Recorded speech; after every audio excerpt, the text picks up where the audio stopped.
Matur nuwun nggih.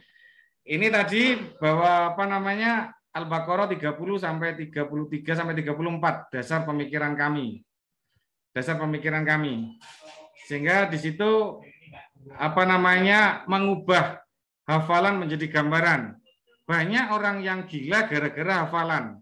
Banyak orang yang mempunyai beban berat gara-gara hafalan. Makanya kami di hobi ini anak-anak tidak boleh menghafal, tapi harus bisa menggambarkan atau mengimajinasikan sehingga anak tidak mempunyai beban pada saat proses menghafal. Ini apa namanya kondisi Safwan tadi. Kondisi Safwan tadi bahwa anak Safwan itu mempunyai kemampuan yang luar biasa dan ini seleksi di otaknya mempunyai sinar-sinar yang luar biasa. Dan ini hanya dimiliki oleh penderita autis. Einstein itu penderita autis, Mozart penderita autis. Nah, kami sepakat dengan teman-teman UGM itu kita harus menciptakan anak normal seperti kemampuan Safwan. Alhamdulillah kami mengkaji after dan before. Ini uji dari apa namanya dari otak anak-anak sebelum dan sesudah. Ternyata mempunyai potensi yang luar biasa.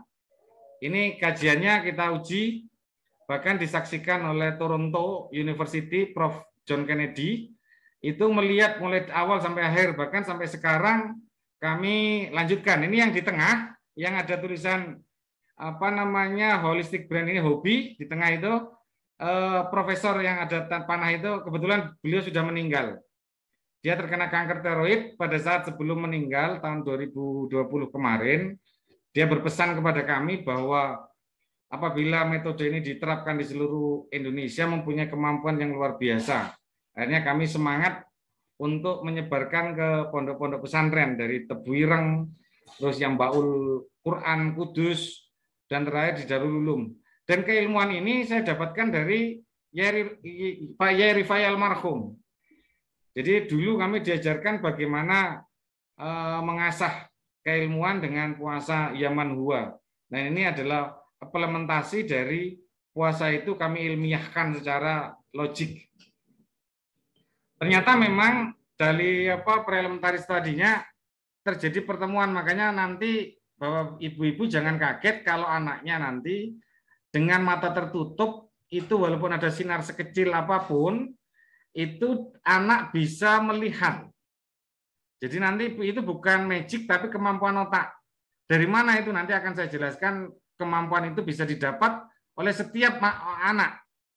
Pertama langkahnya memang harus menghilangkan hafalan itu. Ini jadi preelementaris tadinya terjadi pertemuan saling berdekatan antara visual, auditori, di area talamus dan mesencephalon. Terus neuron postsinap menjadi lebih sensitif.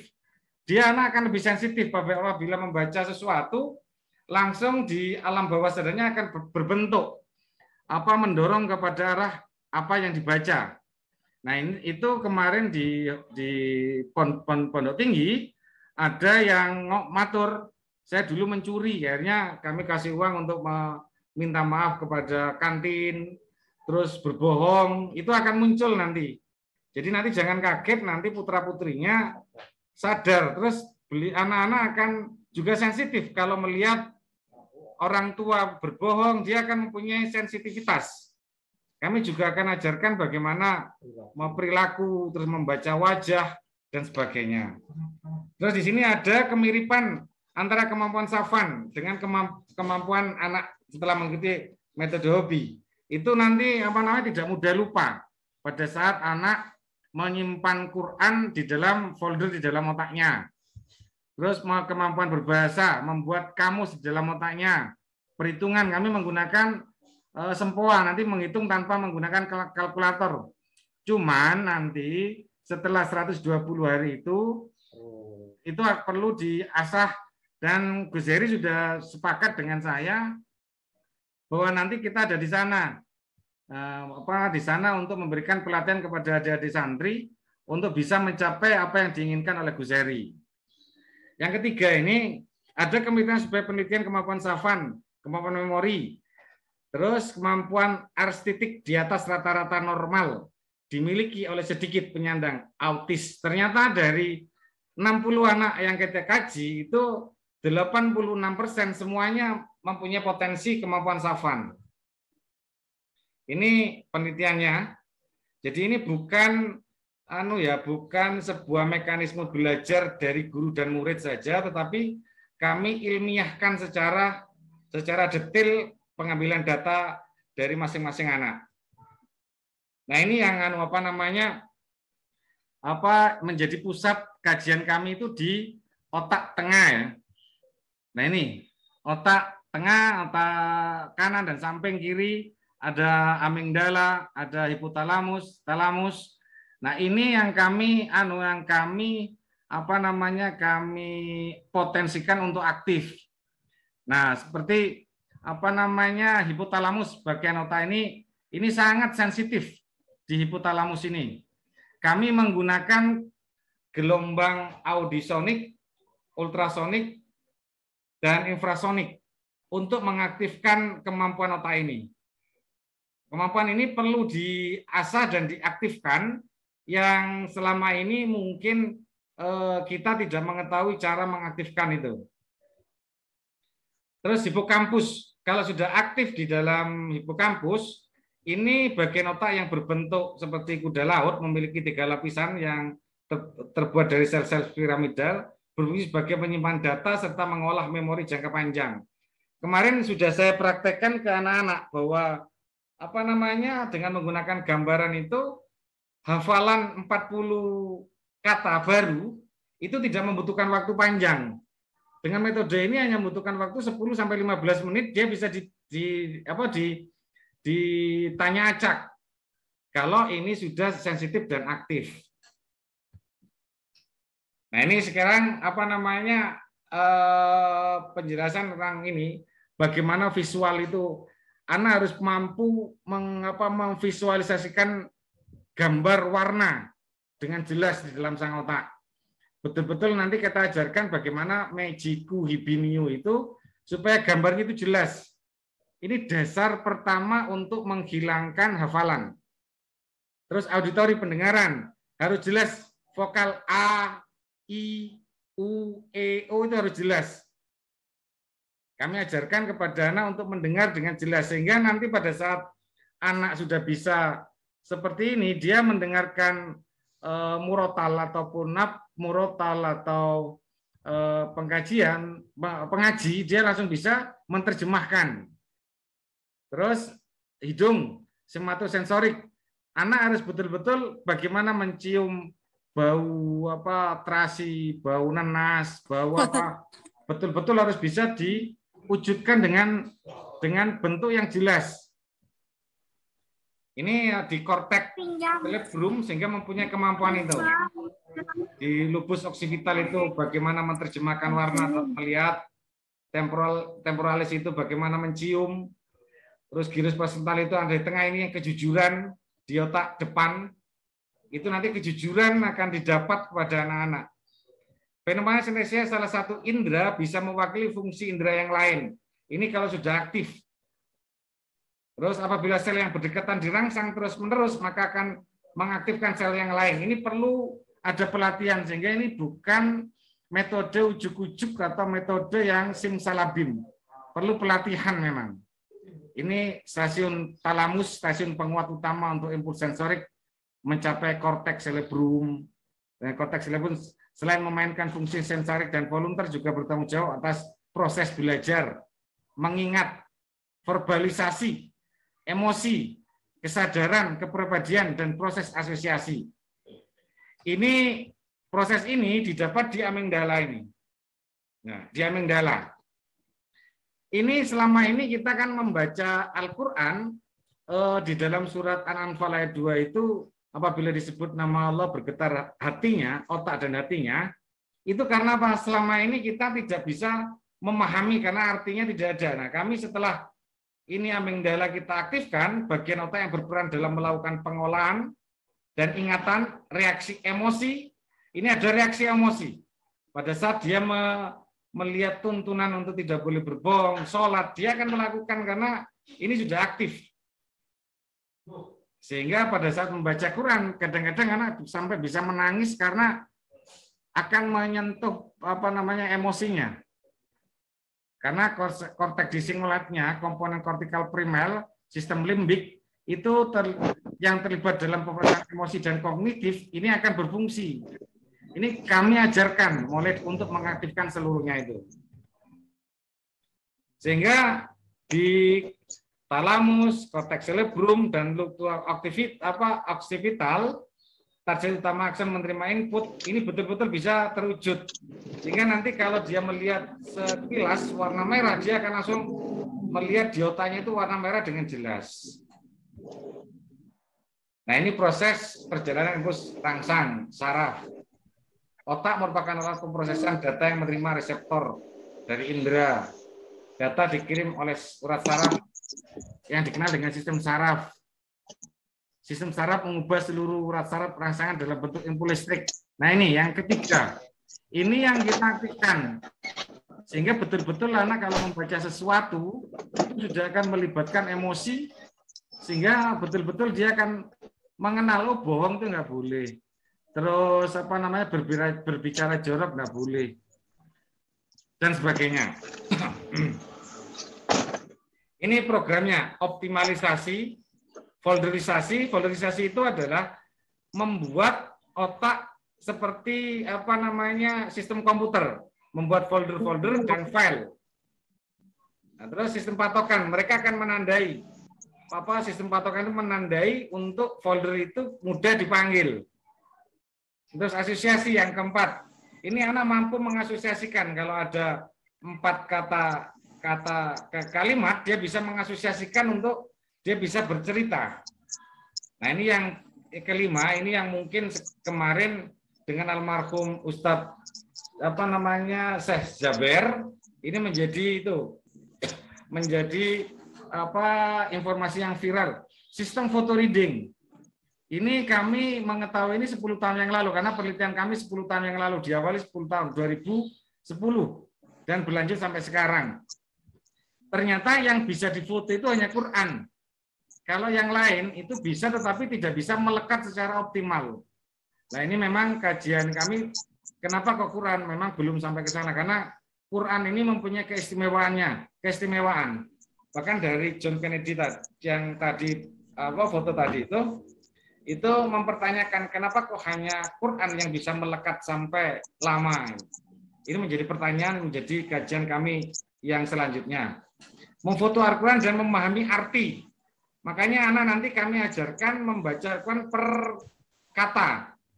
Tanpa sadar anak belajar nahwu shorof. Sehingga mereka tidak belajar nahwu shorof, tapi berlahan-lahan karena mereka per kata nanti akan paham nahwu shorof. Terus mampu melihat minim cahaya, itu fokus. Jadi nanti di tempat Ghazali itu ada pelatihan di tempat gelap, sehingga mereka membaca di tempat gelap, mereka bisa fokus. Dan bahasa Inggris dengan metode blocking ini kami ajarkan bagaimana membuat kamus. Ini optimalisasi, meningkatkan seluruh fungsi otak menjadi optimal. Suara yang sudah diukur dengan gelombang tertentu yang sudah diakselerasi. Kami menggunakan kentongan ini, Bu. Di tempat gelap, anak disuruh tidur dan mendengarkan kentongan. Tung, tung, tung, tung, tung, tung. Itu gunanya untuk menggetarkan otak. Di dalam proses menggetarkan otak itu ada beberapa masukan dari kami. Bayangkan warna merah, magiku, biru sambil dikentongi. Sehingga nanti pada saat anak membayangkan merah, dikentongi itu, anak langsung sensitif kalau ada melihat warna merah kecil gitu. Blindfold untuk melatih mata bisa mereduksi sinar sekecil apapun. Otak bisa menerjemahkan informasi yang kecil menjadi komplit dan konkret. Ini kami gelombangnya infrasonik, audisonik, dan ultrasonik. Ini hanya bisa dilakukan dengan kentongan. Makanya kami membuat kentongan di tempat gelap untuk menggetarkan otak si anak. Nah, ini kentongan. Gelombang dan frekuensinya. Jadi warna ungu, gelombangnya sekian, frekuensinya sekian. Gelombang biru, Nanti mereka menggambarkan magic warna ungu, warna biru, warna hijau, warna kuning, warna nila. Kami proses kentongan, otak bergetar. Nah, pada saat dia bergetar, dia akan menandai itu. Oh, warna merah. Dia akan sensitif kalau bisa melihat warna merah. Karena pada dasarnya warna itu adalah gelombang. Kalau melihat warna, dia langsung bisa optimal. Sehingga dia bisa mereduksi, matanya tertutup walaupun merem, dia bisa melihat karena bisa sensitif dengan sinar yang sekecil apapun. Ini folder, menghilangkan hafalan menjadi gambaran, memperbesar kapasitas daya simpan. Jadi anak nanti akan kita ajarkan bagaimana menyimpan juz 1, kalau dilanjutkan terus, juz 1 diletakkan di mana, halaman 1, halaman 2, halaman 3, sampai halaman 20, juz 2. Mereka tinggal memanggil, halaman juz 1, halaman 5, anak langsung memanggil, dia akan langsung muncul di otaknya, tinggal membaca di otaknya. Hingga nanti anak setelah memfoto, mereka saya beritahu cara meletakkan di folder, mereka tinggal memanggil file-file itu. Memudahkan untuk memanggil kembali file-file yang telah disimpan. Posisi patokan, menuntun siswa memberi tanda panggil untuk memori yang tersimpan dalam otak. Tanda panggil bersifat khusus dan unik. Tanda panggil berupa bentuk dan angka. Ini yang keempat, asosiasi. Meningkatkan kemampuan fungsi hearing. Asosiasi. Vision pada pada otak. Dilakukan secara bertahap mulai minimal 5 asosiasi. Menguatkan daya ingat dan daya panggil. Memang di penelitian saya itu pengambilan data selama 4 bulan.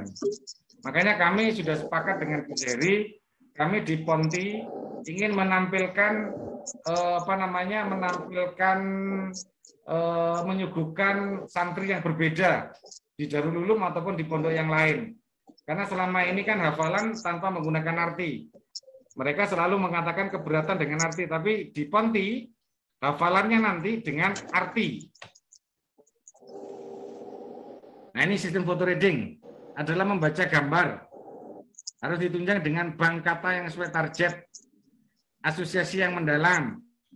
Otak akan memerintahkan fungsi speak agar siswa mampu menceritakan dan menggambarkan apa yang telah ditulis dalam pikiran. Brain scanning. Sehingga kalau dia membaca ayat A, contoh aku berlindung dari godaan setan, dia langsung muncul gambaran itu bahwa seperti apa setan itu, sehingga dia akan berlindung dan dia bisa mengartikan. Apabila dia membaca surat Al-Maun ada yatim piatu, dia akan tergugah hatinya untuk membantu.